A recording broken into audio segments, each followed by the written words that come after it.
Hello all, welcome to this academy. ഇപ്പോൾ RRB group D exam നടന്നുകൊണ്ടിരിക്കുകയാണ്. August 3-നാണ് exam start ചെയ്ത്. ഒരുപാട് ഷിഫ്റ്റുകൾ കഴിഞ്ഞു. അപ്പോൾ ഇതിന് വേണ്ടിയിട്ട് RRB ഗ്രൂപ്പ് ഡി എക്സാമിന് വേണ്ടിയിട്ട് മുന്നേ തന്നെ നമ്മൾ കറണ്ട് അഫയേഴ്സിൻ്റെ 2 വീഡിയോസ് ചെയ്തിരുന്നു. ആ 2 വീഡിയോസും നിങ്ങൾക്ക് ഒരുപാട് യൂസ്ഫുൾ ആയെന്ന് മനസ്സിലായി. ബിക്കോസ് ആ 2 വീഡിയോസിന് താഴെയായിട്ട് ഒരുപാട് ആൾക്കാർ കമൻറ്റ് ചെയ്തിട്ടുണ്ട്.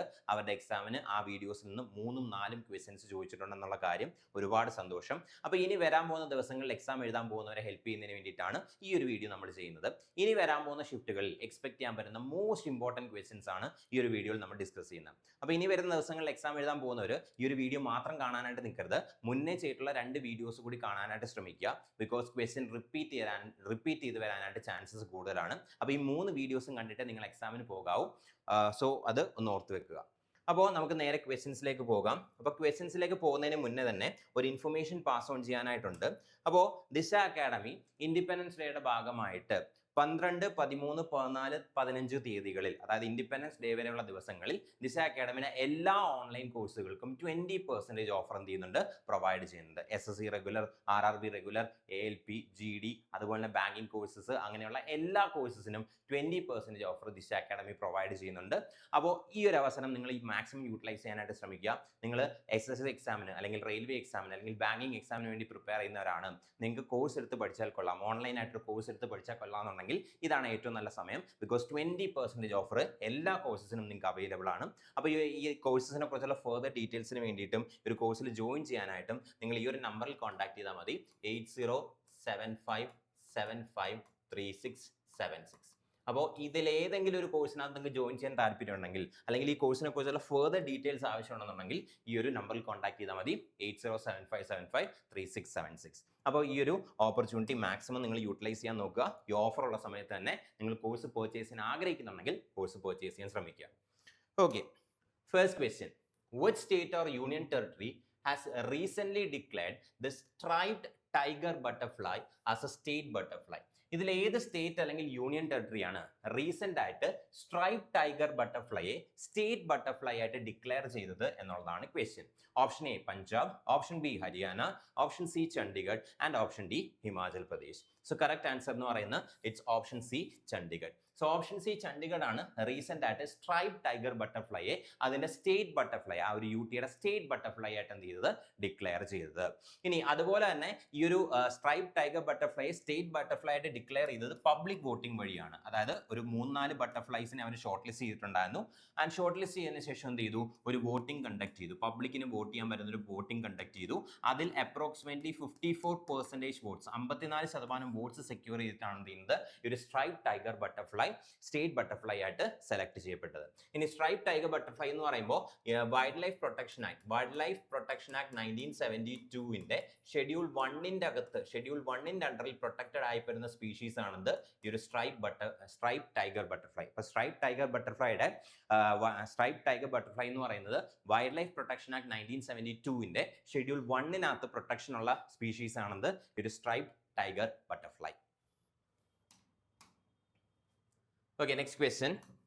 Who is the author of the recently announced book titled Apna Pan, which chronicles a 35-year-long association with Prime Minister Sri Narendra Modi? ഇപ്പോൾ റീസെന്റ് ആയിട്ട് അനൗൺസ് ചെയ്ത അല്ലെങ്കിൽ റീസെന്റ് ആയിട്ട് ലോഞ്ച് ചെയ്ത അപ്നാപ്പൻ എന്നുള്ള ബുക്കിന്റെ ഓതർ ആരാണ് എന്നുള്ളതാണ് ക്വസ്റ്റ്യൻ. ഈ അപ്നാപ്പൻ എന്ന് പറയുന്ന ബുക്കിനകത്ത് പറഞ്ഞിരിക്കുന്നത് 35 വർഷമായിട്ട് നരേന്ദ്രമോദി, പ്രൈം മിനിസ്റ്റർ നരേന്ദ്രമോദി ആയിട്ടുള്ള ആ ഒരു റിലേഷൻഷിപ്പിനെ കുറിച്ച് പറയുന്ന അല്ലെങ്കിൽ അസോസിയേഷനെ കുറിച്ച് പറയുന്ന ഒരു ബുക്കാണെന്ന് അപ്നാപ്പൻ എന്ന് പറയുന്നത്. Option A Shri Amit Shah, option B Shri Shivraj Singh Chouhan, option Shri M Venkaiah Naidu and option D Shri HD Deve Gowda. ഇവരുടെ ആരുടെ ബുക്കാണ് അപ്നാപ്പൻ എന്നുള്ളതാണ് ക്വസ്റ്റ്യൻ. സോ കറക്റ്റ് ആൻസർ എന്ന് പറയുന്നത് it's option B Shri Shivraj Singh Chouhan. So Shri Shivraj Singh ചൗഹാന്റെ ബുക്കാണെന്ന് അപ്നാപ്പൻ എന്ന് പറയുന്നത്. അപ്പൊ ശിവരാജ് സിംഗ് ചൗഹാന് 35 വർഷമായിട്ട് പ്രൈം മിനിസ്റ്റർ നരേന്ദ്രമോദി ആയിട്ടുണ്ട് എന്തുണ്ട്, അസോസിയേഷൻ ഉണ്ട്. അപ്പോൾ ആ ഒരു ടൈം ഡ്യൂറേഷനിൽ, ഈ ഒരു ടൈം ഡ്യൂറേഷനിലെ ആ ഒരു റിലേഷൻഷിപ്പിനെ കുറിച്ചും അത് അവർ തമ്മിലുള്ള അസോസിയേഷനെ കുറിച്ചും പറയുന്ന ഒരു ബുക്കാണെന്ന് അപ്നാപ്പൻ എന്ന് പറയുന്നത്. ഇനി ശ്രീ ശിവരാജ് സിംഗ് ചൗഹാൻ ആരാണ് എന്ന് ചോദിച്ചു കഴിഞ്ഞാൽ is a union minister for agriculture. So central minister for agriculture. So union minister for agriculture and farmers welfare. അപ്പോൾ union minister for agriculture and farmers welfare, union minister for agriculture and farmers welfare ആണെന്ന് Shri Shivraj Singh Chouhan. He's a union minister for agriculture and farmers welfare. So farmers വെൽഫെയറിൻ്റെയും അഗ്രികൾച്ചറിൻ്റെയും union മിനിസ്റ്ററാണ് ശ്രീ ശിവരാജ് സിംഗ് ചൗഹാൻ. അപ്പോൾ അദ്ദേഹത്തിന്റെ ബുക്കാണെന്ത് അപ്നാപ്പൻ. ഇനി ഇവിടെ ഒരു ബുക്കിനെ കുറിച്ച് കൂടി ചോദിക്കാൻ ചാൻസ് ഉണ്ട്, ബിക്കോസ് അതും പാർലമെന്റുമായിട്ട് ബന്ധപ്പെട്ടൊരു ബുക്കാണ്. ആ ബുക്ക് എഴുതിയത് സുധാമൂർത്തിയാണ്. സോ രാജ്യസഭാ എം പി ആയിട്ടുള്ള സുധാമൂർത്തിയുടെ ഒരു ബുക്കിന്റെ പേര് കൂടി എന്ത് ചെയ്യണം, നിങ്ങളിവിടെ അറിഞ്ഞിരിക്കണം. സോ സുധാമൂർത്തി എന്ന് പറയുന്നത് റീസെന്റ് ആയിട്ട് രാജ്യസഭയുടെ എം പി ആയിട്ട് തിരഞ്ഞെടുക്കപ്പെട്ട വ്യക്തിയാണെന്ത് സുധാമൂർത്തി. അപ്പൊ സുധാമൂർത്തിയുടെ ബുക്കാണ് ടൈഡ്സ് ഓഫ് ടൈം. സോ സുധാമൂർത്തിയുടെ ബുക്കാണെന്ത് tides of time. So tides of time. So tides of time എന്ന് പറയുന്നത് എന്താണ്, സുധാമൂർത്തിയുടെ ബുക്കാണ്. സോ സുധാമൂർത്തിയുടെ ബുക്കാണെന്ത് ടൈഡ്സ് ഓഫ് ടൈം. ഇനി സുധാമൂർത്തിയുടെ ഈ ടൈഡ്സ് ഓഫ് ടൈം എന്ന് പറഞ്ഞ ബുക്കിനകത്ത് എന്തിനെ കുറിച്ചാണ് മെൻഷൻ ചെയ്തിരിക്കുന്നതെന്ന് ചോദിച്ചു കഴിഞ്ഞാൽ it details about Bharat's history through the mural paintings of the parliament. So Bharat's history through the mural paintings of parliament. Bharat's history through the mural paintings of parliament. Bharat's history through the mural paintings of parliament. So പാർലമെന്റിലെ mural പെയിന്റിങ്സിൽ കൂടിയുള്ള ഭാരതത്തിന്റെ ഹിസ്റ്ററിയെ കുറിച്ച് പറയുന്ന ബുക്കാണെന്ത് tides of time. Bharat history through the mural paintings of parliament or Bharat history through the murals in parliament. So Bharat history through the murals in parliament. So Bharat history through the murals in parliament. അപ്പോ അപ്നാപ്പൻ എന്ന് പറയുന്ന ശിവരാജ് സിംഗ് ചൗഹാന്റെ ബുക്കാണ്. അതേപോലെ തന്നെ Sudha Murty, Rajya Sabha M P ആയിട്ടുള്ള സുധാമൂർത്തിയുടെ ബുക്കാണെന്ത് tides of time Bharat history through the murals in parliament. So പാർലമെന്റിലുള്ള മ്യൂറൽ പെയിന്റിങ്സ് വഴിയുള്ള ഇന്ത്യയുടെ ഹിസ്റ്ററിയെ കുറിച്ച് പറയുന്ന ബുക്കാണെന്ത് ടൈഡ്സ് ഓഫ് ടൈം. ഇനി മ്യൂറൽ പെയിന്റിങ്സ് എന്താണെന്ന് ചോദിച്ചു കഴിഞ്ഞാൽ പെർമനന്റ് ആയിട്ട് ചെയ്യുന്ന ഒരു പെയിന്റിംഗ് ആണെന്ന് മ്യൂറൽ പെയിന്റിംഗ് എന്ന് പറയുന്നത്. അതൊന്നെങ്കിൽ ഭിത്തിയിൽ വോളിലായിട്ടായിരിക്കാം ചെയ്യുന്നത്, അല്ലെങ്കിൽ സീലിംഗിലായിട്ടായിരിക്കാം ചെയ്യുന്നത്, അല്ലെങ്കിൽ റോക്ക് സർഫസിലായിട്ടായിരിക്കാം ചെയ്യുന്നത്. അപ്പോൾ റോക്ക് സർഫസിൽ അല്ലെങ്കിൽ വോൾസിൽ, ബിൽഡിങ്സിന്റെ വോൾസിൽ അല്ലെങ്കിൽ ബിൽഡിങ്സിന്റെ സീലിംഗ്സിലൊക്കെ ചെയ്യുന്ന പെർമനന്റ് ആയിട്ടുള്ള പെയിന്റിങ്സിനെ വിളിക്കുന്ന പേരാണെന്ത് മ്യൂറൽ പെയിന്റിങ്സ്. അപ്പോൾ നമ്മുടെ പാർലമെന്റ് ബിൽഡിംഗ് നോക്കിക്കഴിഞ്ഞാൽ അവിടെ എന്ത് കാണാൻ സാധിക്കും, നമുക്ക് ഒരുപാട് മ്യൂറൽ പെയിന്റിങ്സ് കാണാൻ സാധിക്കും. ആൻഡ് ഭാരതത്തിന്റെ ഹിസ്റ്ററി, ഇന്ത്യയുടെ ഹിസ്റ്ററിയാണ് എന്ത് ചെയ്യുന്നത് ആ മ്യൂറൽ പെയിന്റിങ്സ് വഴി ഡിപ്പെക്ട് ചെയ്യുന്നത്. അപ്പോൾ അതുമായിട്ട് ബന്ധപ്പെട്ടുള്ള പാർലമെന്റിലുള്ള മ്യൂറൽ പെയിന്റിങ്സുമായിട്ട് ബന്ധപ്പെട്ടുള്ള ഇന്ത്യയുടെ ഹിസ്റ്ററിയെ കുറിച്ച് പറയുന്ന ബുക്കാണെന്ത് ടൈഡ്സ് ഓഫ് ടൈം എന്ന് പറയുന്നത്. ആരാണ് ഓഥർ എന്ന് ചോദിച്ചു കഴിഞ്ഞാൽ ഇറ്റ് ഈസ് സുധാമൂർത്തി. ഇതും ചോദിക്കാൻ ചാൻസ് ഉണ്ട്. Okay, next question.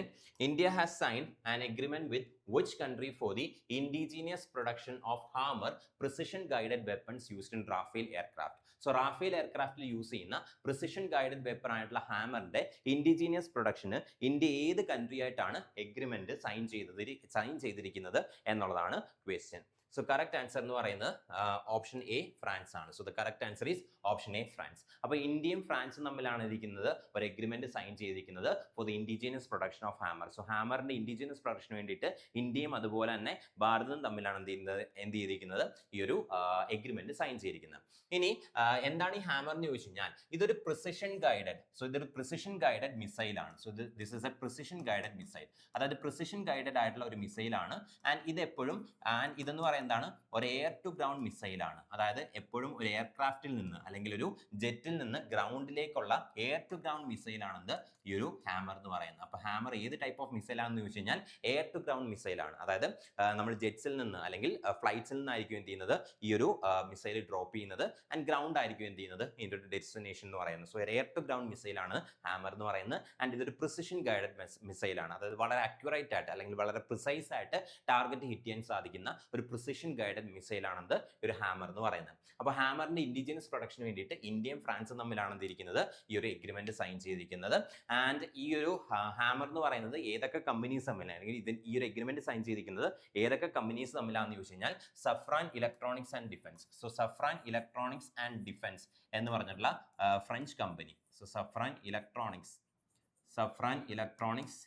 And defence എന്ന് പറഞ്ഞിട്ടുള്ള ഈ ഒരു ഫ്രഞ്ച് കമ്പനിയും അതുപോലെ തന്നെ ഭാരത് ഇലക്ട്രോണിക്സ് ലിമിറ്റഡ് അല്ലെങ്കിൽ ബെല്ലും, Bharat electronics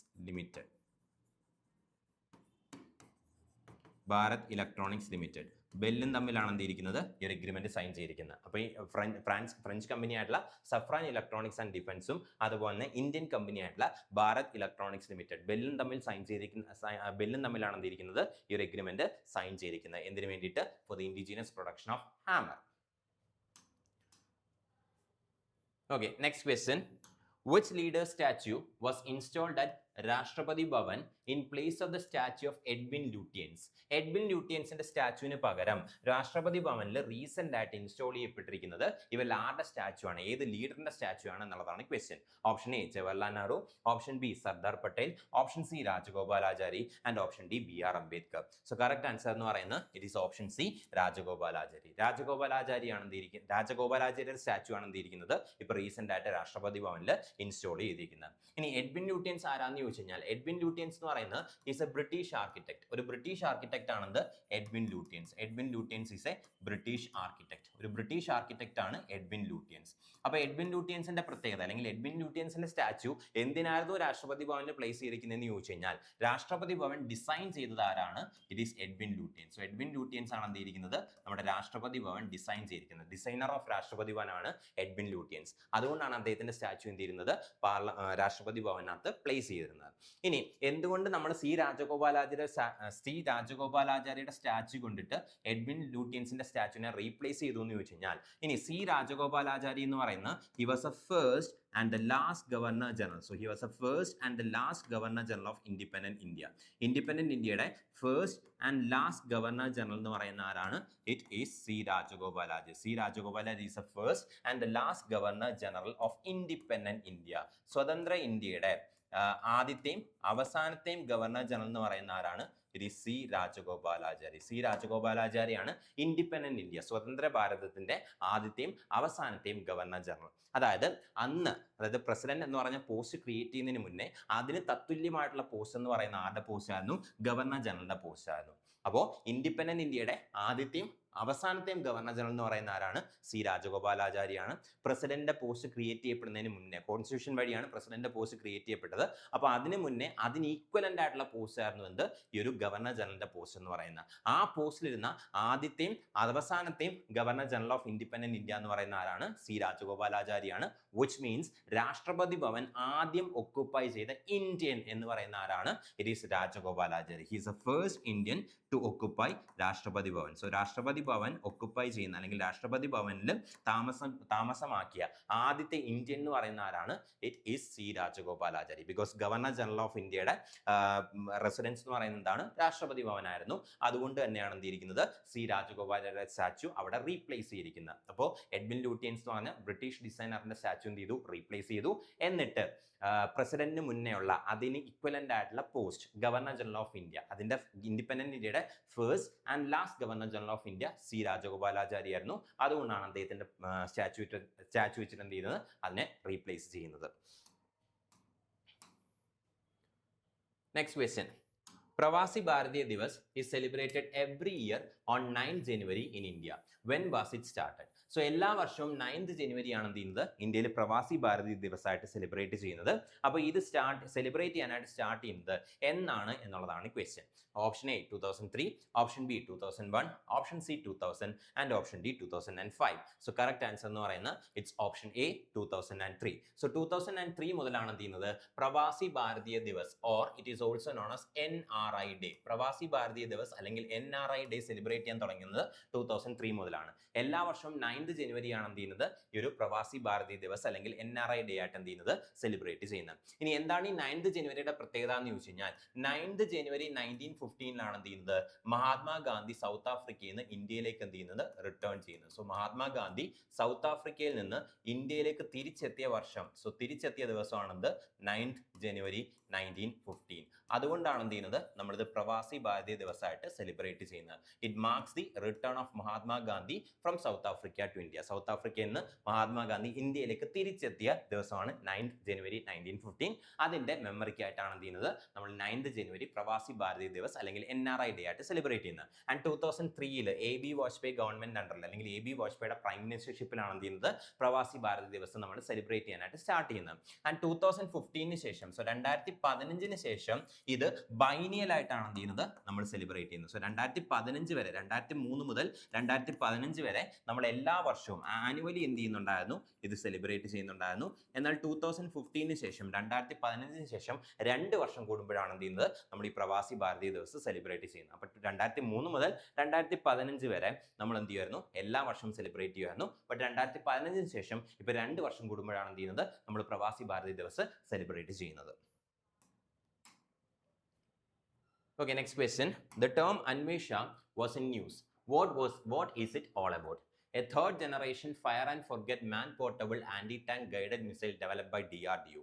Option B, a deep space probe for asteroid exploration planned for launch in 2030. Option C, an indigenous navigation system for Indian Navy's P-81 Poseidon surveillance aircraft. And option D, an Earth observation satellite developed by DRDO and launched by ISRO.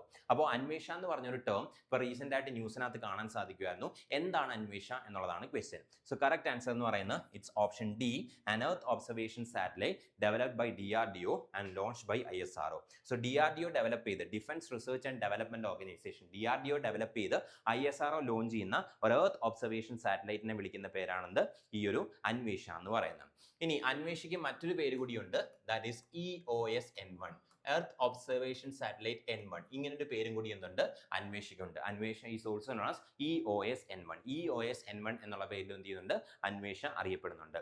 അപ്പോൾ അന്വേഷ എന്താണെന്ന് ചോദിച്ചു കഴിഞ്ഞാൽ ഇതൊരു earth observation satellite ആണ്. അതായത് എർത്തിനെ നിരീക്ഷിക്കാനായിട്ട് DRDO develop ചെയ്ത് ISRO launch ചെയ്യാൻ പോകുന്ന ഒരു സാറ്റലൈറ്റ് ആണെന്ത് ഈ ഒരു അന്വേഷ എന്ന് പറയുന്നത്.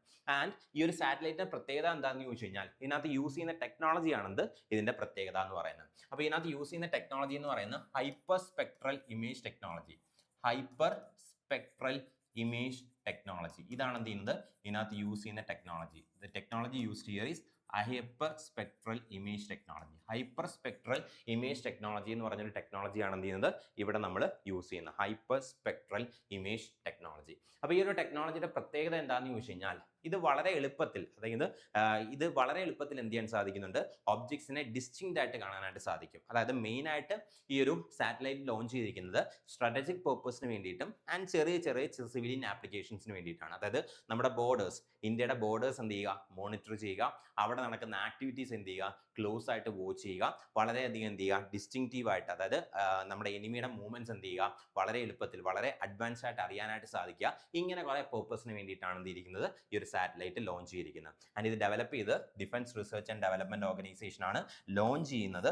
ISRO, Indian space research organisation ISRO ആണ് എന്ത് ചെയ്യുന്നത് ഈ ഒരു സാറ്റലൈറ്റ് ലോഞ്ച് ചെയ്യാനായിട്ട് പോകുന്നത്. ദെൻ ഈ ഒരു സാറ്റലൈറ്റ് ലോഞ്ച് ചെയ്യുന്ന ISROയുടെ ലോഞ്ച് വെഹിക്കിൾ ഏതാണെന്ന് വേണമെങ്കിൽ എന്ത് ചെയ്യാം, ക്വസ്റ്റ്യൻ ചോദിക്കാം. സോ ISROയുടെ PSLV C62, ISROയുടെ PSLV C62 എന്നുള്ള വെഹിക്കിൾ ആണ് എന്ത് ചെയ്യുന്നത് ഈ ഒരു എർത്ത് ഒബ്സർവേഷൻ സാറ്റലൈറ്റ് ആയിട്ടുള്ള അന്വേഷ എന്ത് ചെയ്യാൻ പോകുന്നത്, ലോഞ്ച് ചെയ്യാൻ പോകുന്നത്. സോ വേണമെങ്കിൽ സാറ്റലൈറ്റ് അല്ലെങ്കിൽ ലോഞ്ച് വെഹിക്കിൾ ചോദിക്കാൻ പറ്റും. അപ്പോൾ ISROയുടെ ഇന്ത്യൻ സ്പേസ് റിസർച്ച് ഓർഗനൈസേഷന്റെ PSLV C62 എന്ന് പറഞ്ഞിട്ടുള്ള ഈ ഒരു ലോഞ്ച് വെഹിക്കിൾ ആണ് എന്ത് ചെയ്യാൻ പോകുന്നത് ഈ ഒരു സാറ്റലൈറ്റിനെ എർത്ത് ഓർബിറ്റിനകത്ത് എന്ത് ചെയ്യാൻ പോകുന്നത്, ലോഞ്ച് ചെയ്യാനായിട്ട് പോകുന്നത്. Next question, what is the name of the artificial intelligence powered chatbot launched by the Income Tax Department to provide 24/7 assistance and simplify the tax filing process? അപ്പോൾ ടാക്സ് ഫയലിംഗ് പ്രോസസ്സ് സിംപ്ലിഫൈ ചെയ്യാനും 24/7 assistance provide ചെയ്യാനായിട്ട് income tax department launch ചെയ്തിരിക്കുന്ന artificial intelligence based chatbot ഏതാണ് എന്നുള്ളതാണ് question. Option A Karmitra, option B tax Sahayak, option C Karsathi and option D Prarambh. So correct answer എന്ന് പറയുന്നത് it's option C Karsathi. So Karsathi ആണ് income tax department tax filing ITR filing പോലുള്ള process എളുപ്പത്തിലാക്കാനും അതുപോലെ തന്നെ ഈ ഒരു സൈറ്റ് വിസിറ്റ് ചെയ്യുന്ന ഇൻകം ടാക്സിന്റെ സൈറ്റ് വിസിറ്റ് ചെയ്യുന്ന ആൾക്കാർക്ക് എളുപ്പത്തിൽ അസിസ്റ്റൻസ് പ്രൊവൈഡ് ചെയ്യാനായിട്ട് ലോഞ്ച് ചെയ്തിരിക്കുന്ന ആ ഒരു ആർട്ടിഫിഷ്യൽ ഇന്റലിജൻസ് ബേസ്ഡ് ചാറ്റ് ബോട്ടിനെ വിളിക്കുന്ന പേരാണത് കർസാത്തി. ഇനി ഇവിടെ രണ്ട് ചാറ്റ് ബോട്ട്സും കൂടി ഇമ്പോർട്ടന്റ് ആണ്. ഏതൊക്കെയാണെന്ന് ചോദിച്ചു കഴിഞ്ഞാൽ CBI, central bureau of investigation. So central bureau of investigation digital അറസ്റ്റുകൾ പ്രിവെന്റ് ചെയ്യാനും അതുപോലെ തന്നെ മറ്റ് സർവീസസ് ഓഫർ ചെയ്യാനും സിറ്റിസൺസിന് മറ്റ് സർവീസസ് ഓഫർ ചെയ്യാനായിട്ട് ലോഞ്ച് ചെയ്തിരിക്കുന്ന ഒരു AI ചാറ്റ് ബോട്ട് ഉണ്ട്. ആ AI ചാറ്റ് ബോട്ടിന്റെ പേരാണെന്ത് Abhay. So central bureau of investigation launch ചെയ്തിരിക്കുന്ന AI ചാറ്റ് ബോട്ടിന്റെ പേരാണെന്ത് അഭയ്. സോ അഭയ് ഏത് ആരുടെ ചാറ്റ് ബോട്ട്, ഏത് ഓർഗനൈസേഷന്റെ ചാറ്റ് ബോട്ട് ആണെന്ന് ചോദിച്ചു കഴിഞ്ഞാൽ CBIയുടെ central bureau of investigation digital arrest prevent ചെയ്യുന്നതിന് വേണ്ടിയിട്ടും മറ്റ് സർവീസസ് ഓഫർ ചെയ്യുന്നതിന് വേണ്ടിയിട്ടും ലോഞ്ച് ചെയ്തിരിക്കുന്ന AI ചാറ്റ് ബോട്ടിന്റെ പേരാണെന്ത് അഭയ്. അതുപോലെ തന്നെ നമ്മുടെ supreme supreme court of India. So ഇന്ത്യയുടെ സുപ്രീം കോർട്ട് വന്നിരിക്കുന്നുണ്ട് ഒരു AI ചാറ്റ് ബോട്ട് ലോഞ്ച് ചെയ്തിട്ടുണ്ട്. അതായത് സുപ്രീം കോർട്ടിന്റെ സൈറ്റ് വിസിറ്റ് ചെയ്യുന്ന സിറ്റിസൻസിനെ ഹെൽപ്പ് ചെയ്യുന്നതിന് വേണ്ടിയിട്ട് സുപ്രീം കോർട്ടും ഒരു AI ചാറ്റ് ബോട്ട് എന്ത് ചെയ്തിട്ടുണ്ട്, ലോഞ്ച് ചെയ്തിട്ടുണ്ട്. ആ AI ചാറ്റ് ബോട്ടിന്റെ പേരാണ് സുസഹായ്. സോ സുസഹായ് എന്ന് പറയുന്ന സുപ്രീം കോർട്ട് ലോഞ്ച് ചെയ്തിരിക്കുന്ന AI ചാറ്റ് ബോട്ടിന്റെ പേരാണ്. ആൻഡ് അബേ എന്ന് പറയുന്ന CBI ലോഞ്ച് ചെയ്തിരിക്കുന്ന AI ചാറ്റ് ബോട്ടിന്റെ പേരാണ്. ഇൻകം ടാക്സ് ഡിപ്പാർട്ട്മെന്റ് ലോഞ്ച് ചെയ്തിരിക്കുന്ന ചാറ്റ് ബോട്ടിന്റെ പേരാണ് കർസാത്തി എന്ന് പറയുന്നത്. Then next question, which team won the Pro Wrestling League 2026 title? ഇതിൽ ഏത് ടീമാണ് 2026ലെ pro wrestling league title win ചെയ്തത് എന്നുള്ളതാണ് question. Option A Haryana Thunders, option B Delhi Dangal Warriors, option C Punjab Royals and option D Mumbai Maharaji. So correct answer എന്ന് പറയുന്നത് it's option A Haryana Thunders. So Haryana Thunders ആണ് ഈ ഒരു പ്രോ റെസ്ലിംഗ് ലീഗ് PWLന്റെ വിന്നർ എന്ന് പറയുന്നത്. സോ പ്രോ റെസ്ലിംഗ് ലീഗ് 2026ന്റെ വിന്നർ എന്ന് പറയുന്നത് it is Haryana thunders. And runner up ആരാന്ന് ചോദിച്ചു കഴിഞ്ഞാൽ it is Delhi Dangal warriors. So Delhi Dangal warriors ആണ് ഈ ഒരു ടൂർണമെന്റിന്റെ റണ്ണർ അപ്പ്. ആൻഡ് വിന്നേഴ്സ് എന്ന് പറയുന്ന ആരാണ്? It is Haryana Thunders. So Haryana Thunders ആണ് വിന്നേഴ്സ്. അതുപോലെ ഡൽഹി ദംഗൽ വാരിയേഴ്സ് ആണെന്ന് റണ്ണർ അപ്പ് എന്ന് പറയുന്നത്. Runner up is Delhi Dangal warriors.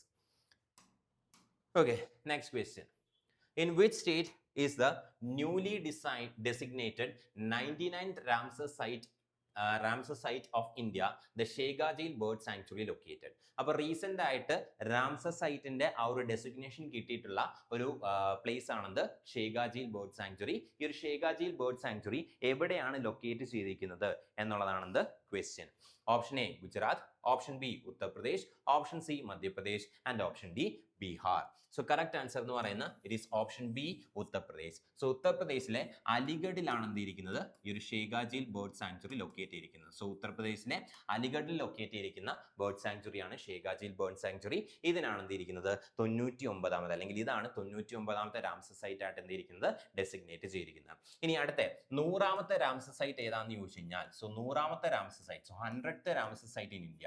ഇത് 99ാമത്തെ ആണെന്ന് പറഞ്ഞു. അങ്ങനെയാണെങ്കിൽ 100ാമത്തെ റാംസർ സൈറ്റ് ഏതാണെന്ന് ചോദിച്ചു കഴിഞ്ഞാൽ it is Jayaprakash Narayan bird sanctuary. So Jayaprakash Narayan bird sanctuary ആണ് 100ാമത്തെ Ramsar site. So the 100th Ramsar site is Jayaprakash Narayan bird sanctuary. So Jayaprakash Narayan bird sanctuary ആണ് 100ാമത്തെ റാംസർ സൈറ്റ് എന്ന് പറയുന്നത്. ഇന്ത്യയിലെ 100ാമത്തെ റാംസർ സൈറ്റ് എന്ന് പറയുന്നത് it is Jayaprakash Narayan bird sanctuary. Jayaprakash Narayan bird sanctuary ആണ് ഇന്ത്യയിലെ 100ാമത്തെ റാംസർ സൈറ്റ് എന്ന് പറയുന്നത്. ആൻഡ് ഇത് എവിടെയാണ് ലൊക്കേറ്റ് ചെയ്തിരിക്കുന്നതെന്ന് ചോദിച്ചു കഴിഞ്ഞാൽ ബാലിയ, ഉത്തർപ്രദേശിലെ ബാലിയയിലാണ് എന്തിരിക്കുന്നത് ഈ ഒരു Jayaprakash Narayan bird sanctuary locate ചെയ്തിരിക്കുന്നത്. ഇനി ജയപ്രകാശ് നാരായൺ ബേർഡ് സാങ്ച്വറിക്ക് മറ്റൊരു പേര് കൂടിയുണ്ട്, that is Surhatal. Jayaprakash Narayan bird sanctuary വിളിക്കുന്ന മറ്റൊരു പേരാണെന്ത് Surhatal. Jayaprakash Narayan bird sanctuary is also known as Surhatal. ഇതാണ് 100ാമത്തെ റാംസർ സൈറ്റ് എന്ന് പറയുന്നത്. ഇനി അടുത്ത 101ാമത്തെ Ramsar site, 101st Ramsar site. അപ്പൊ റീസെന്റ് ആയിട്ട് 101ാമത്തെ റാംസർ സൈറ്റ് എന്തിട്ടുണ്ട് ഡിക്ലെയർ ചെയ്യപ്പെട്ടിട്ടുണ്ട്. അപ്പൊ ഏതാണ് 101ാമത്തെ റാംസർ സൈറ്റ് എന്ന് ചോദിച്ചു കഴിഞ്ഞാൽ സോ ഏതാണ് 101ാമത്തെ റാംസർ സൈറ്റ് എന്ന് ചോദിച്ചു കഴിഞ്ഞാൽ it is glow lake. So glow lake ആണെന്ത് 101ാമത്തെ റാംസർ സൈറ്റ് എന്ന് പറയുന്നത്. ആൻഡ് ഗ്ലോ ലേക്ക് എവിടെയാണ് സിറ്റുവേറ്റ് ചെയ്തിരിക്കുന്നതെന്ന് ചോദിച്ചു കഴിഞ്ഞാൽ Arunachal Pradesh. So Arunachal പ്രദേശിലുള്ള glow lake ആണ് 101ാമത്തെ ഇന്ത്യയിലെ 101ാമത്തെ റാംസർ സൈറ്റ് എന്ന് പറയുന്നത്. അപ്പോൾ ഇന്ത്യയിൽ ഇതുവരെ അല്ലെങ്കിൽ ഇന്ത്യയിൽ ഇപ്പോൾ ടോട്ടൽ എത്ര റാംസർ സൈറ്റ്സ് ഉണ്ടെന്ന് ചോദിച്ചു കഴിഞ്ഞാൽ കറന്റ് ഇന്ത്യയിൽ ടോട്ടൽ എത്ര റാംസർ സൈറ്റ്സ് ഉണ്ടെന്ന് ചോദിച്ചു കഴിഞ്ഞാൽ 101 റാംസർ സൈറ്റ് ആണുള്ളത്. അതിനകത്ത് 99ാമത്തെ ആണത് ഷേഗാജിൽ ബേർഡ് സാങ്ച്വറി ഉത്തർപ്രദേശ്, 100ാമത്തെ ആണത് Jayaprakash Narayan bird sanctuary or Surhatal, അതും ഉത്തർപ്രദേശിലാണ് ലൊക്കേറ്റ് ചെയ്തിരിക്കുന്നത്. ആൻഡ് 101ാമത്തെ എന്ന് പറയുമ്പോൾ ഗ്ലോ ലേക്ക് ആണ്, അരുണാചൽ പ്രദേശിലാണ് ഗ്ലോ ലേക്ക് എന്തിരിക്കുന്നത് ലൊക്കേറ്റ് ചെയ്തിരിക്കുന്നത്. സോ കറന്റ് ഇന്ത്യയിൽ 101 റാംസർ സൈറ്റ് ആണ് എന്തിരുന്നത് എക്സിസ്റ്റ് ചെയ്യുന്നത്. Next question, where was the joint military exercise Khanjar 13 between India and Kyrgyzstan held? So ഇന്ത്യയും കിർഗിസ്ഥാനും തമ്മിലുള്ള ജോയിന്റ് മിലിറ്ററി എക്സസൈസ് ആയിട്ടുള്ള ഖാഞ്ചർ 13 എവിടെ വെച്ചിട്ടാണ് ഹെൽഡ് ചെയ്തത് എന്നുള്ളതാണ് question. Option A Leh Ladakh, option D Pokhara Nepal, option C Dehradun Uttarakhand and option D Misamari Assam. So correct answer എന്ന് പറയുന്നത് it's option D Misamari Assam. So ആസാമിലെ മിസാമാരിയിൽ വെച്ചിട്ടാണ് എന്ത് ചെയ്യുന്നത് ഇന്ത്യയും കിർഗിസ്ഥാനും തമ്മിലുള്ള ജോയിന്റ് മിലിറ്ററി എക്സസൈസ്. ആൻഡ് ഇതെന്ന് പറയുന്നത് ഒരു സ്പെഷ്യൽ ഫോഴ്സ് എക്സസൈസ് ആണ്. So joint special force exercise ആണെന്ന് ഈ ഒരു ഖാഞ്ചർ എന്ന് പറയുന്നത്. So joint special force exercise, joint special force എക്സസൈസിന്റെ പേരാണെന്ത് ഖാഞ്ചർ. ഇന്ത്യയും കിർഗിസ്ഥാനും തമ്മിലുള്ള ഒരു joint special special force exercise ആണെന്ത് കാഞ്ചർ എന്ന് പറയുന്നത്. അതിന്റെ 13ാമത്തെ എഡിഷൻ നടക്കുന്നത് മിസാമാരി ആസാം. 13ാമത്തെ എഡിഷൻ നടന്നത് മിസാമാരി ആസാമിൽ വെച്ചിട്ടാണ്. അതുപോലെ തന്നെ ഇതിന്റെ 12ാമത്തെ എഡിഷൻ, സോ ഈ ഒരു എക്സസൈസിന്റെ 12ാമത്തെ എഡിഷനും മിസാമാരി ആസാമിൽ വെച്ചിട്ട് തന്നെയാണ് നടന്നത്. അതായത് 12ാമത്തെ സെഷൻ കഴിഞ്ഞ് ഉടനെ തന്നെ എന്ത് ചെയ്തു, മിസാമാരിൽ വെച്ചിട്ട് തന്നെ 13ാമത്തെ എഡിഷൻ നടന്നു. സോ 12ാമത്തെ എഡിഷനും അതുപോലെ തന്നെ 13ാമത്തെ എഡിഷനും അടുത്തടുത്ത് വളരെ അടുത്ത ദിവസങ്ങളിലാണ് നടന്നത്. ആൻഡ് 2 എക്സസൈസസ് നടന്നത് മിസാമാരി ആസാമിൽ വെച്ചിട്ടാണ്. സോ 12th എഡിഷൻ നടന്നതും മിസാമാരി ആസാമിൽ വെച്ചിട്ടാണ്. 13th എഡിഷൻ നടക്കുന്നതും 13th എഡിഷൻ നടന്നതും മിസാമാരി ആസാമിൽ വെച്ചിട്ടാണ്. സോ ഇന്ത്യയും കിർഗിസ്ഥാനും തമ്മിലുള്ള ജോയിന്റ് സ്പെഷ്യൽ ഫോഴ്സ് എക്സസൈസിന്റെ പേരാണത് കാഞ്ചർ. അതിന്റെ 13th edition Misamari Assam, 12th എഡിഷനും it was in Misamari Assam.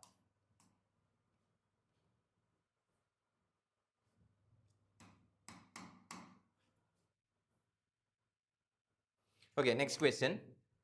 Where was the AI Impact Summit 2026 held in India? So ഇന്ത്യയിൽ എവിടെ വെച്ചിട്ടാണ് AI Impact Summit 2026 ഹെൽഡ് ചെയ്തത് എന്നുള്ളതാണ് question. So where was AI Impact Summit 2026 held in India? Option A Bengaluru, option B New Delhi, option C Mumbai and option D Hyderabad. So correct answer എന്ന് പറയുന്നത് option B ന്യൂഡൽഹിയാണ്. So ന്യൂഡൽഹിയിൽ വെച്ചിട്ടാണ് എന്ത് ചെയ്യുന്നത്, AI Impact Summit 2026 നടന്നത്. ഇനി ന്യൂഡൽഹിയിൽ എവിടെയാണ് എക്സാക്ട് ആയിട്ടുള്ള വെന്യൂ ചോദിക്കുകയാണെങ്കിൽ ഇറ്റ് ഈസ് ഭാരത് മണ്ഡപം. സോ എക്സാക്ട് ആയിട്ടുള്ള വെന്യൂ ഏതാണെന്ന് ചോദിച്ചു കഴിഞ്ഞാൽ ഇറ്റ് ഈസ് ഭാരത് മണ്ഡപം. സോ ഭാരത് മണ്ഡപത്തിൽ വെച്ചിട്ടാണ് എന്ത് ചെയ്യുന്നത്, ഈ ഒരു AI Impact Summit 2026 നടന്നത്. It was held at Bharat മണ്ഡപം ഇൻ ന്യൂഡൽഹി. അതുപോലെ തന്നെ ഈ ഒരു AI Impact Summit 2026ന്റെ മോട്ടോ വേണമെങ്കിൽ എന്ത് ചെയ്യാൻ ചാൻസ് ഉണ്ട്, ചോദിക്കാനായിട്ട് ചാൻസ് ഉണ്ട്. സോ മോട്ടോ മീൻസ് ഈ ഒരു AI Impact Summitന്റെ തീം എന്താണ്, തീം അല്ലെങ്കിൽ മോട്ടോ എന്താണെന്ന് എന്ത് ചെയ്യാൻ ചാൻസ് ഉണ്ട്, ചോദിക്കാനായിട്ട് ചാൻസ് ഉണ്ട്. അതിന്റെ തീം എന്താണെന്ന് ചോദിച്ചു കഴിഞ്ഞാൽ സർവജന ഹിതായ. ഇപ്പോൾ AI Impact Summit 2026ന്റെ തീം എന്താണെന്ന് ചോദിച്ചു കഴിഞ്ഞാൽ ദി സർവജന ഹിതായ സർവജന സുഖായ. സോ സർവജന ഹിതായ സർവജന സുഖായ, സർവജന ഹിതായ സർവജന സുഖായ. ഇതാണെന്ത് ഈ ഒരു AI Impact Summit 2026ന്റെ മോട്ടോ എന്ന് പറയുന്നത്. ഇനി എന്താണ് ഇത് മീൻ ചെയ്യുന്നതെന്ന് ചോദിച്ചു കഴിഞ്ഞാൽ it means welfare for all, happiness for all. So welfare for all and happiness for all.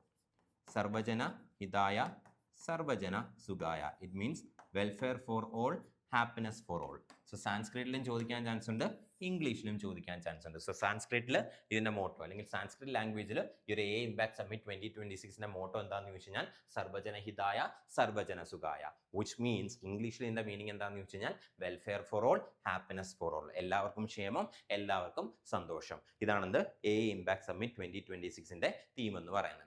ഇനി ഈ ഒരു AI Impact Summit 2026 ഓർഗനൈസ് ചെയ്ത് ആരാന്ന് ചോദിച്ചു കഴിഞ്ഞാൽ ഈ ഒരു AI Impact Summit 2026 ഓർഗനൈസ് ചെയ്തത് ആരാന്ന് ചോദിച്ചു കഴിഞ്ഞാൽ it was organised by ministry of electronics and information technology. Ministry of electronics, Indian ഗവൺമെന്റിന്റെ ministry of electronics and information technology ആണ് എന്ത് ചെയ്യുന്നത്, ഈ ഒരു സബ്മിറ്റ് ഓർഗനൈസ് ചെയ്തത്. It was organised by ministry of electronics and information technology. അപ്പോൾ ministry of electronics and information technology, ministry of electronics and information technology ആണ് എന്ത് ചെയ്തിരിക്കുന്നത്, ഈ ഒരു സബ്മിറ്റ് ഓർഗനൈസ് ചെയ്യുന്നത്. It was organised by ministry of electronics and information technology. Next question. In February 2026, which female cheetah gave birth to 3 cubs at Kuno National Park, marking the 9th successful litter on Indian soil? ഇപ്പോൾ ഫെബ്രുവരി 2026 ഇതിൽ ഏത് female ചീറ്റയാണ് Kuno national പാർക്കിൽ വെച്ചിട്ട് 3 കപ്സിന് ജന്മം കൊടുത്തത് എന്നുള്ളതാണ് question. 3 കുട്ടികൾക്ക് ജന്മം കൊടുത്തത് എന്നുള്ളതാണ് ക്വസ്റ്റ്യൻ.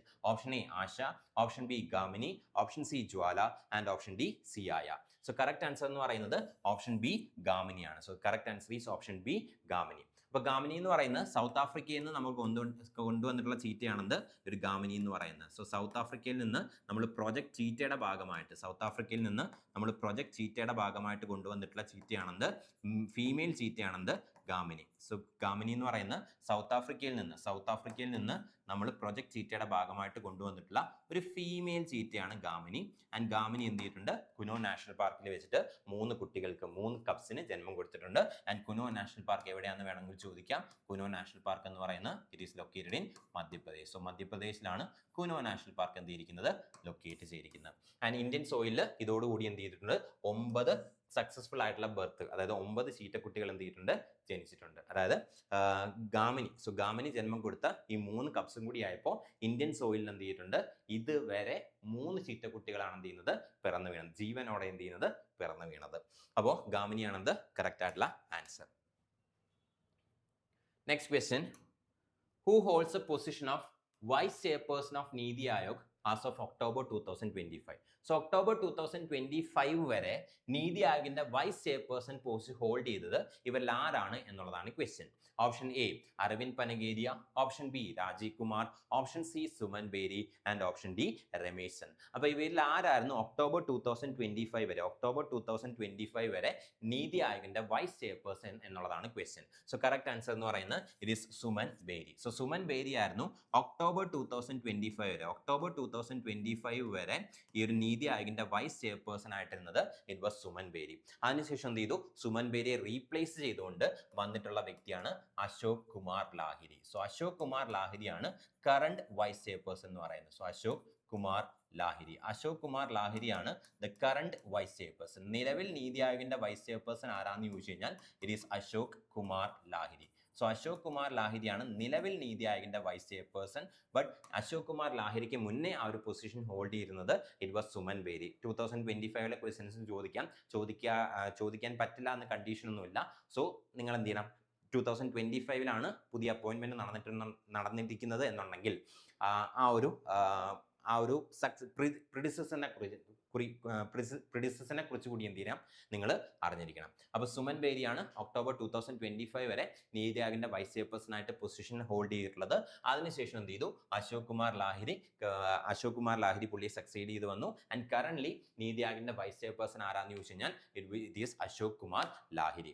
ഇനി നീതി ആയോഗിന്റെ ചെയർപേഴ്സൺ ആരാന്ന് ചോദിച്ചു കഴിഞ്ഞാൽ, നീതി ആയോഗിന്റെ ചെയർപേഴ്സണെ കുറിച്ച് വേണമെങ്കിലും ചോദിക്കാം. അപ്പോൾ നീതി ആയോഗിന്റെ ചെയർപേഴ്സൺ ആരാന്ന് ചോദിച്ചു കഴിഞ്ഞാൽ ആരാണോ പ്രൈം മിനിസ്റ്റർ അദ്ദേഹമായിരിക്കും നീതി ആയോഗിന്റെ ചെയർപേഴ്സൺ. ആൻഡ് കറന്റ്ലി നീതി ആയോഗിന്റെ ചെയർപേഴ്സൺ എന്ന് പറയുന്ന ആരാണ്, prime minister Narendra Modi. So prime minister നരേന്ദ്രമോദിയാണ് നിലവിൽ നീതി ആയോഗിന്റെ ചെയർപേഴ്സൺ എന്ന് പറയുന്നത്. ആൻഡ് വൈസ് ചെയർപേഴ്സൺ എന്ന് പറയുന്നത് അശോക് കുമാർ ലാഹിരിയാണ്. Current vice chairperson Ashok Kumar ലാഹിരിയാണ്. അശോക് കുമാർ ലാഹിരിക്ക് മുമ്പുണ്ടായിരുന്ന വ്യക്തി എന്ന് പറയുന്നത് ഇറ്റ് വാസ് സുമൻ ബേരി. ഇനി അതുപോലെ തന്നെ നീതി ആയോഗിന്റെ സിഇഒയെ കുറിച്ചും വേണമെങ്കിലും എന്ത് ചെയ്യാം, ചോദിക്കാം. അപ്പൊ നീതി ആയോഗിന്റെ കറന്റ് സിഇഒ ആരാന്ന് ചോദിച്ചു കഴിഞ്ഞാൽ ഇറ്റ് ഈസ് അനുരാഗ് ജെയിൻ. അനുരാഗ് ജെയിൻ ആണ് നീതി ആയോഗിന്റെ കറന്റ് സിഇഒ. അപ്പോൾ ആരാണ് നീതി ആയോഗിന്റെ കറന്റ് സിഇഒ എന്ന് ചോദിച്ചു കഴിഞ്ഞാൽ ഇറ്റ് ഈസ് അനുരാഗ് ജെയിൻ. അനുരാഗ് ജെയിൻ ആണ് നീതി ആയോഗിന്റെ കറന്റ് സിഇഒ. ഇനി നീതി ആയോഗിന്റെ ഫോമർ സിഇഒ, അതായത് ജൂലൈയിലാണ് അനുരാഗ് ജെയിൻ എന്ത് ചെയ്യുന്നത്, നീതി ആയോഗിന്റെ സിഇഒ ആയിട്ട് ചുമതലയേൽക്കുന്നത്. അതിന് മുന്നേ ഉണ്ടായിരുന്ന സിഇഒ ആരാന്ന് ചോദിച്ചു കഴിഞ്ഞാൽ ഇറ്റ് വാസ് നിധി ചിബ്ബർ. അപ്പൊ നിധി ചിബ്ബർ ആണ് അനുരാഗ് ജെയിന് മുന്നേ എന്തിരുന്നത്, ഈ ഒരു പൊസിഷൻ ഹോൾഡ് ചെയ്യുന്നത്. സോ നിധി ചിബ്ബർ ആയിരുന്നു former CEO of NITI Aayog.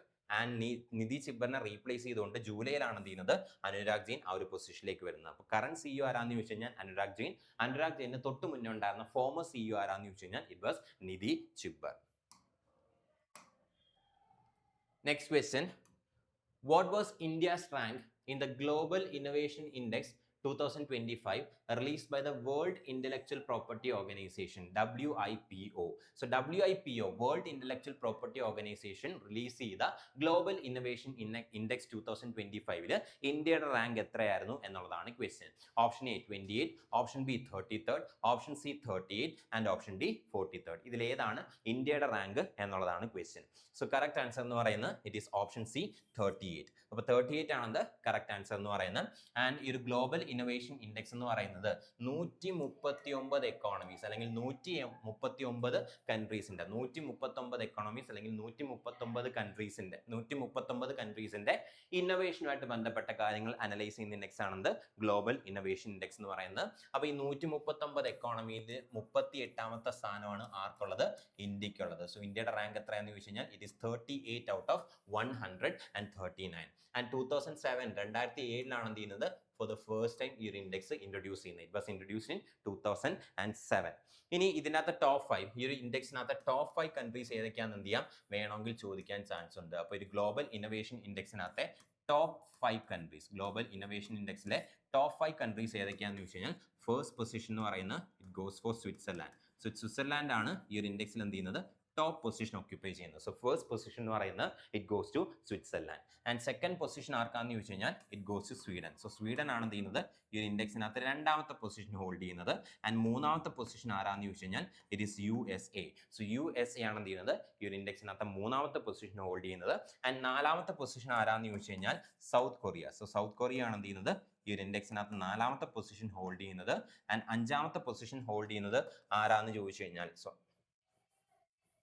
അഞ്ചാമത്തെ പൊസിഷൻ ഹോൾഡ് ചെയ്യുന്ന ആരാന്ന് ചോദിച്ചു കഴിഞ്ഞാൽ it is Singapore. So Singapore ആണ് എന്ത് ചെയ്യുന്നത് അഞ്ചാമത്തെ പൊസിഷൻ ഹോൾഡ് ചെയ്യുന്നത്. അപ്പോൾ ഗ്ലോബൽ ഇന്നോവേഷൻ ഇൻഡെക്സിലെ ടോപ്പ് 5 റാങ്കിങ്ങിലുള്ള കൺട്രീസ് ഏതൊക്കെയാണെന്ന് ചോദിച്ചു കഴിഞ്ഞാൽ Switzerland, Sweden, USA, south Korea, Singapore. ഇന്ത്യയുടെ റാങ്ക് എത്രയാണെന്ന് ചോദിച്ചു കഴിഞ്ഞാൽ 38 ആണ് ഔട്ട് ഓഫ് 139 കൺട്രീസ്. ഇനി അതുപോലെ തന്നെ ഈ ഒരു ടോപ്പ് 10 റാങ്കിങ്ങിലുള്ള ഏഷ്യൻ കൺട്രി ഏതാണെന്ന് ചോദിച്ചു കഴിഞ്ഞാൽ ചൈനയാണ്. സോ ചൈന എന്ന് പറയുന്നത് ഈ ഒരു റാങ്കിൽ 10ാമത്തെ റാങ്കിലാണ് നിൽക്കുന്നത്. സോ ടോപ്പ് 10ലുള്ള ഏഷ്യൻ കൺട്രി ഏതാണെന്ന് ചോദിച്ചു കഴിഞ്ഞാൽ it is China. So China എന്ന് പറയുന്നത് 10ാമത്തെ റാങ്കിലാണ് എന്ത് ചെയ്യുന്നത് നിൽക്കുന്നത്. Okay, next question. Who has been appointed as the new chairman of the National Commission for Backward Classes? National Commission for Backward Classes NCBCയുടെ പുതിയ ചെയർമാനായിട്ട് റീസെന്റ് അപ്പോയിന്റ് ചെയ്യപ്പെട്ടത് ഇവരിൽ ആരാണ് എന്നുള്ളതാണ് question. Option A Smriti Irani, option B Sadhvi Niranjan Jyoti, option C Kiran Umesh Mahale and option D Maneka Gandhi. അപ്പോൾ ഇവരിൽ ആരാണ് NCBCയുടെ പുതിയ ചെയർമാനായിട്ട് അപ്പോയിന്റ് ചെയ്യപ്പെട്ടത് എന്നുള്ളതാണ് ക്വസ്റ്റ്യൻ. സോ കറക്റ്റ് ആൻസർ എന്ന് പറയുന്നത് it is Sadhvi Niranjan Jyoti. So Sadhvi Niranjan ജ്യോതിയാണ് NCBCയുടെ പുതിയ ചെയർമാനായിട്ട് എന്ത് ചെയ്തത് അപ്പോയിന്റ് ചെയ്യപ്പെട്ടത്. സോ NCBCയുടെ പുതിയ ചെയർമാനായിട്ട് അപ്പോയിന്റ് ചെയ്യപ്പെട്ട വ്യക്തിയാണ് സാധ്വി നിരഞ്ജൻ ജ്യോതി. ഇനി കിരൺ ഉമേഷ് മഹാലെ എന്ന് പറഞ്ഞ ഈ ഓപ്ഷൻ ആരാന്ന് ചോദിച്ചു കഴിഞ്ഞാൽ ഈ സാധ്വി നിരഞ്ജൻ ജ്യോതിയുടെ കൂടെ അപ്പോയിന്റ് ചെയ്യപ്പെട്ട മെമ്പറാണ് NCBCയുടെ മെമ്പറാണ് ആര് ഒരു കിരൺ ഉമേഷ് മഹാലെ. സോ NCBCയുടെ chairman national commission for backward ക്ലാസിന്റെ ചെയർമാൻ എന്ന് പറയുന്നത് സാധ്വി നിരഞ്ജൻ ജ്യോതി. സാധ്വി നിരഞ്ജൻ ജ്യോതിയുടെ കൂടെ തന്നെ NCBCയുടെ മെമ്പറായിട്ട് നാഷണൽ കമ്മീഷൻ ഫോർ ബാക്ക്വേർഡ് ക്ലാസിന്റെ മെമ്പറായിട്ട് അപ്പോയിന്റ് ചെയ്യപ്പെട്ട വ്യക്തിയാണ് കിരൺ ഉമേഷ് മഹാലെ. ഇനി നാഷണൽ കമ്മീഷൻ ഫോർ ബാക്ക്വേർഡ് ക്ലാസിനെ കുറിച്ച് അറിഞ്ഞിരിക്കേണ്ട ചില ഇമ്പോർട്ടന്റ് ഇൻഫർമേഷൻ ഉണ്ട്. National commission for backward classes എന്ന് പറയുന്നത് ഒരു കോൺസ്റ്റിറ്റ്യൂഷണൽ ബോഡിയാണ്. കോൺസ്റ്റിറ്റ്യൂഷൻ പ്രകാരം അല്ലെങ്കിൽ കോൺസ്റ്റിറ്റ്യൂഷനകത്ത് മെൻഷൻ ചെയ്തിട്ടുള്ള ബോഡിയാണെന്ത് national commission for backward classes. And കോൺസ്റ്റിറ്റ്യൂഷനകത്ത് ഏത് ആർട്ടിക്കിൾ ആണെന്ന് ചോദിച്ചു കഴിഞ്ഞാൽ it is article 338B. Article 338Bയിലാണ് എന്തിരിക്കുന്നത് നാഷണൽ കമ്മീഷൻ ഫോർ ബാക്ക്വേർഡ് ക്ലാസിനെ കുറിച്ച് മെൻഷൻ ചെയ്തിരിക്കുന്നത്. പക്ഷേ NCBCക്ക് കോൺസ്റ്റിറ്റ്യൂഷണൽ സ്റ്റാറ്റസ് കിട്ടുന്നത് 2008ലാണ്. ആൻഡ് NCBCക്ക് കോൺസ്റ്റിറ്റ്യൂഷണൽ സ്റ്റാറ്റസ് കൊടുത്ത അമെൻമെന്റ് ഏതാണെന്ന് ചോദിച്ചു കഴിഞ്ഞാൽ ഇറ്റ് ഈസ് 102nd കോൺസ്റ്റിറ്റ്യൂഷണൽ അമെൻമെന്റ് act of 2018. So 2018 102nd constitutional അമെൻമെന്റ് ആക്ട് വഴിയാണ് എന്ത് ചെയ്യുന്നത് NCBCയെ കോൺസ്റ്റിറ്റ്യൂഷണൽ ബോഡി ആയിട്ട് മാറ്റുന്നത്. അതുവരെ NCBC എന്ന് പറയുന്നത് സ്റ്റാറ്റ്യൂട്ടറി ബോഡിയാണ്. അതായത് ഫോം ചെയ്ത സമയത്ത് ഈ ഒരു NCBC എന്ന് പറയുന്നത് എന്തായിരുന്നു ഒരു സ്റ്റാറ്റ്യൂട്ടറി ബോഡിയായിരുന്നു. നിയമപ്രകാരം മാത്രം ക്രിയേറ്റ് ചെയ്ത ബോഡിയായിരുന്നു ഈ ഒരു NCBC എന്ന് പറയുന്നത്. NCBCക്ക് സ്റ്റാറ്റ്യൂട്ടറി സ്റ്റാറ്റസ് കൊടുക്കുന്ന അമെൻമെന്റ് ആണ് 102nd കോൺസ്റ്റിറ്റ്യൂഷണൽ അമെൻമെന്റ് ആക്ട് ഓഫ് 2018. ആൻഡ് അത് പ്രകാരം കൊണ്ടുവന്ന ആർട്ടിക്കിൾ ആണെന്ത് ആർട്ടിക്കിൾ 338B.